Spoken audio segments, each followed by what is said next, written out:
Hey, what do you think you're doing near my car?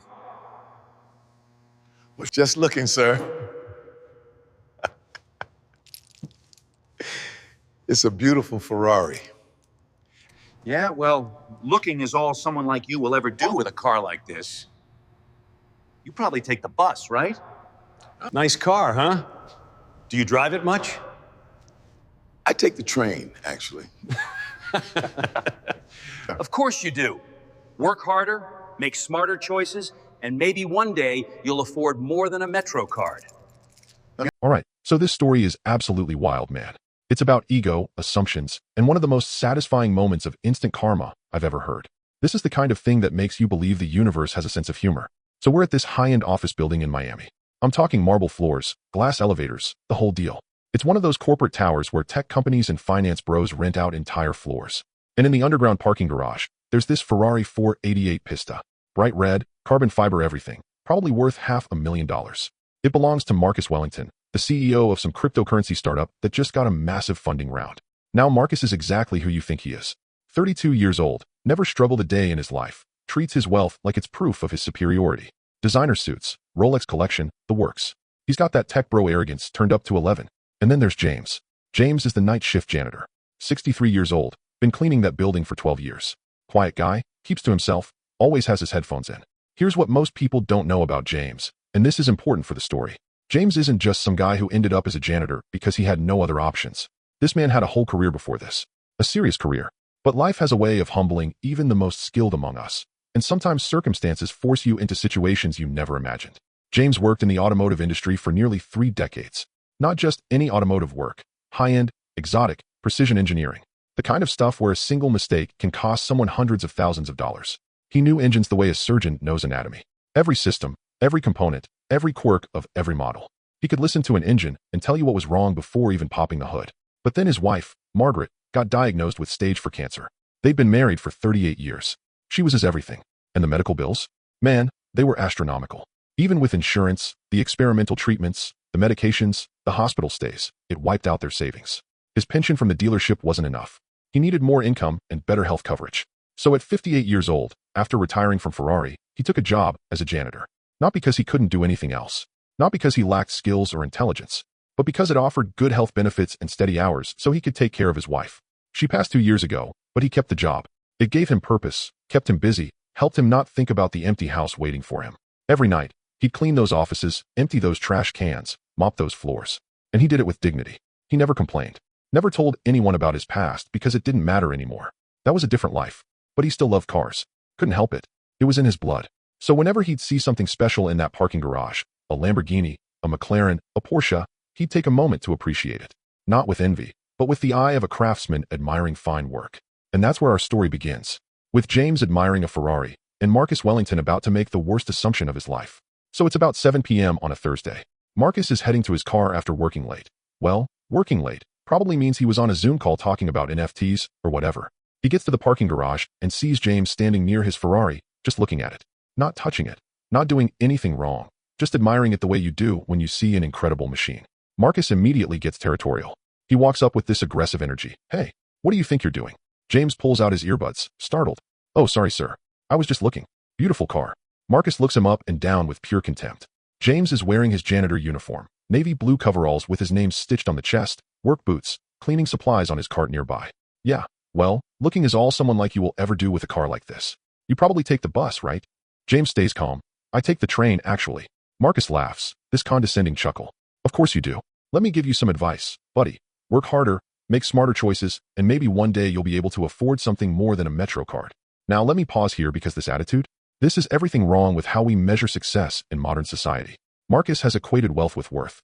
In his mind, he's superior to James because he drives a Ferrari and James takes the train. Never mind that James has probably forgotten more about engineering than Marcus will ever know. Never mind that James has actually built things, created things, contributed real skill and expertise to the world. Marcus made his money in crypto, which, hey, no judgment, but let's be real. He didn't invent anything. He didn't engineer anything.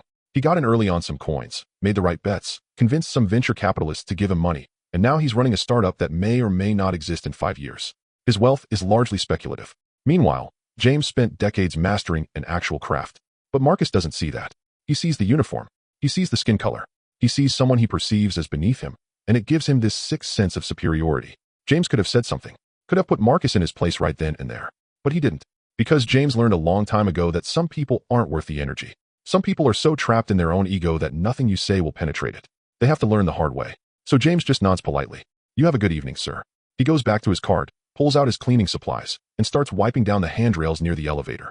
He puts his earbuds back in, probably listening to jazz, that's his thing, and goes about his work. Marcus watches him for a second with this smug satisfaction, like he just put someone in their place, like he just reinforced the natural order of things. He pulls out his phone, probably about to text his boys about how he just educated the janitor about success and ambition. He's feeling pretty good about himself. His ego is fully inflated. He's about to drive off in his Ferrari to his fancy dinner, feeling like the king of the world. And that's when the universe decides to teach him a lesson. Marcus clicks his key fob, and the Ferrari's lights flash. He's about to get in when the engine makes this horrible grinding sound. He tries again. Same thing. The engine tries to turn over, but just sputters and dies. What the hell? Marcus pops the hood, and even from where James is standing, you can hear something seriously wrong. There's this clicking noise, and maybe a slight burning smell. Marcus pulls out his phone, starts scrolling frantically. Stupid piece of Italian garbage. I just paid $4,000 for service last month. He calls his dealership. They're closed. He calls his mechanic. Straight to voicemail. He tries 3 different exotic car specialists, and either they're closed or they can't come out until tomorrow morning. Now Marcus is sweating. Not just because it's Miami and humid, but because his whole persona is tied to this car. He's got dinner reservations at some exclusive restaurant in 30 minutes. He was supposed to pick up a date. His entire image is crumbling. See, here's the thing about people like Marcus. Their identity is completely wrapped up in their possessions. The car isn't just transportation. It's who he is. It's his conversation starter, his status symbol, his proof of success. Without it, what is he? Just another tech bro with a pitch deck. And right now, that identity is sitting in a parking garage refusing to start. He tries the engine again. Same grinding noise. He's starting to panic now. His date is texting, "Where are you? Reservation is in 20 minutes. He can't exactly show up in an Uber. How do you flex when you're pulling up in a Toyota Camry? Marcus is frantically Googling Ferrari 488 won't start Miami emergency on his phone. He's scrolling through forums, trying to self-diagnose, getting more and more frustrated. He knows nothing about cars beyond how much they cost and how fast they go. To him, a car is like a smartphone. It should just work, and when it doesn't, you call someone to fix it. But all his someones are unavailable, and he's stuck in a parking garage with a $500,000 paperweight. And the only other person around is the janitor he just disrespected. James is still there, cleaning nearby, minding his business. He's wiping down the concrete pillars. Yeah, they even have him cleaning the pillars in this place. He's got his earbuds in, but he can hear everything. The grinding engine, Marcus's frustrated cursing, the increasingly desperate phone calls. Part of James wants to just leave, clock out, head home, let Marcus figure it out himself. That would be the justified response, right? Guy treats you like garbage, you don't owe him anything. But that's not who James is. He was raised different. His father taught him that you don't withhold help just because someone doesn't deserve it. You help because that's what decent people do. You help because it's the right thing, regardless of how you've been treated. Still, he hesitates. Because he knows what's about to happen. He knows that the moment he intervenes, everything changes. The dynamic shifts. And Marcus is going to have to confront some uncomfortable truths about himself. James finishes wiping down the pillar, puts his cleaning supplies back on the cart, and makes a decision. He removes his earbuds and walks toward Marcus. What are you looking at? Don't you have toilets to scrub or something? James doesn't respond, just goes back to his work. But Marcus can't leave it alone. His ego is bruised, and he needs someone to take it out on. You know what your problem is? People like you are satisfied with mediocrity. You probably think this is just bad luck, right? No, this is a $500,000 machine. It requires knowledge, sophistication, expertise. Not something a janitor would understand. James stops what he's doing. He looks at Marcus for a long moment, and there's something in his eyes. Not anger, but something else. Almost like pity. Want me to take a look? James asks quietly. Marcus bursts out laughing. You're going to fix a Ferrari? That's hilarious, man. What are you going to do? Mop the engine block. I'm serious, James says. I might be able to help. Marcus is about to refuse just out of spite, but then his phone buzzes. His date is texting asking where he is. He's desperate. Fine. Whatever. Knock yourself out. Just don't touch anything expensive. Now here's where it gets interesting, because in Marcus's mind, he's still in control. He's allowing the janitor to look at his car. It's almost like a game to him. Let the poor guy fumble around under the hood, pretend to know what he's doing, then call a real professional in the morning. Maybe Marcus can even get a funny Instagram story out of it. So desperate my car wouldn't start that I let the janitor try to fix it, face with tears of joy. He's already composing the caption in his head. Already thinking about how his followers will eat it up. The absurdity of it. The comedy. Look how far above these people I am that their attempts to help me are literally entertainment. But James doesn't react to the condescension. He's heard it all before. When you work a job like his, you become invisible to people like Marcus. They talk past you, through you, about you like you're not even there. You develop a thick skin, or you don't survive. James has also learned something else over the years. Competence speaks louder than words. He could stand here and list his credentials, his certifications, his decades of experience. He could tell Marcus about the time he personally delivered a custom-built Ferrari F12 to his Saudi prince. He could mention the factory tour he gave to Ferrari's chief engineer. He could talk about the prototype he helped troubleshoot that later became the 488's engine platform. But Marcus wouldn't believe him. Or worse, he'd think James was lying, trying to inflate his importance. People like Marcus have a narrative in their heads about how the world works, and facts that contradict that narrative are simply rejected. So James doesn't say anything. He just walks over to the Ferrari with the confident stride of someone who's done this 10,000 times. He looks at Marcus and gestures to the hood. Mind if I? Marcus waves dismissively. Sure. Break my car, I'll sue you. It's meant as a joke, but there's real threat underneath it. That's the power dynamic. Marcus can joke about destroying James's life because he actually has the power to do it. James has no such leverage. But in about 60 seconds, that's all about to change.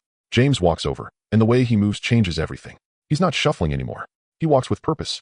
He looks under the hood for maybe 30 seconds, then reaches in and does something Marcus can't quite see. Then he goes to the driver's seat. Keys. Marcus hands them over, annoyed.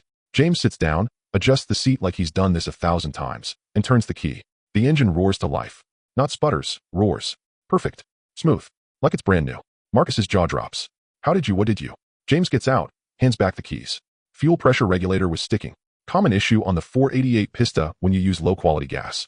Also, your throttle position sensor was reading incorrect values because someone installed an aftermarket ECU tune without recalibrating it properly.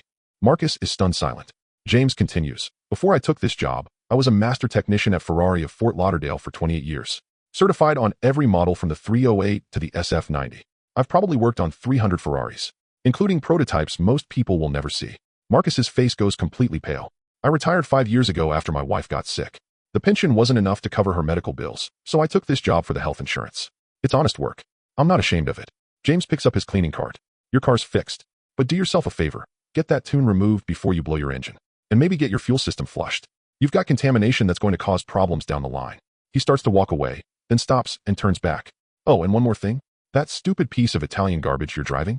I helped build the engine assembly line for that model back in 2018 when Ferrari consulted me on their production quality control. So when you disrespect the car, you're disrespecting years of my life's work. Marcus just stands there, completely humiliated, watching as James wheels his cart toward the elevator. The silence in that parking garage is deafening. Marcus is standing next to his now running Ferrari, and he should be relieved, right? His problem is solved. He can make his dinner reservation.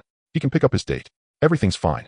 But everything's not fine. Because Marcus just had his entire worldview shattered in about 3 minutes. Every assumption he made was wrong. Every judgment he passed was ignorant. Every condescending word that came out of his mouth was directed at someone who was objectively more knowledgeable, more skilled, and more accomplished in the automotive world than Marcus will ever be. And here's the kicker. James didn't have to help him. After being insulted, disrespected, and mocked, James could have just walked away. Could have let Marcus sit there all night waiting for a tow truck. Could have watched him squirm and felt satisfaction in his karma. But he didn't. Because James is operating on a completely different level than Marcus. James understands something that Marcus is only beginning to grasp. Your value as a human being has nothing to do with your job title, your bank account, or what you drive. Here's the thing. Man, you never know someone's story. That janitor could be a retired master craftsman. That Uber driver could be a former executive. That person you're looking down on could have forgotten more about your world than you'll ever learn. James didn't need to prove anything. He had nothing to gain. But he helped anyway, because that's who he is. Meanwhile, Marcus learned the most expensive lesson of his life, and it didn't cost him a penny, just his ego. Respect people. Not because of what they might secretly be, but because they're human beings. Period. That's the lesson. The crazy thing? Marcus never even said thank you. He just got in his Ferrari and drove away. Some people learn from humiliation. Others just learn to hide their contempt better. I hope Marcus was the former, but I'm not holding my breath. James finished his shift, took the train home like he does every night, and probably didn't give Marcus another thought. Because when you know your worth, you don't need validation from people who don't understand value. That's real. That's the world we need to live in.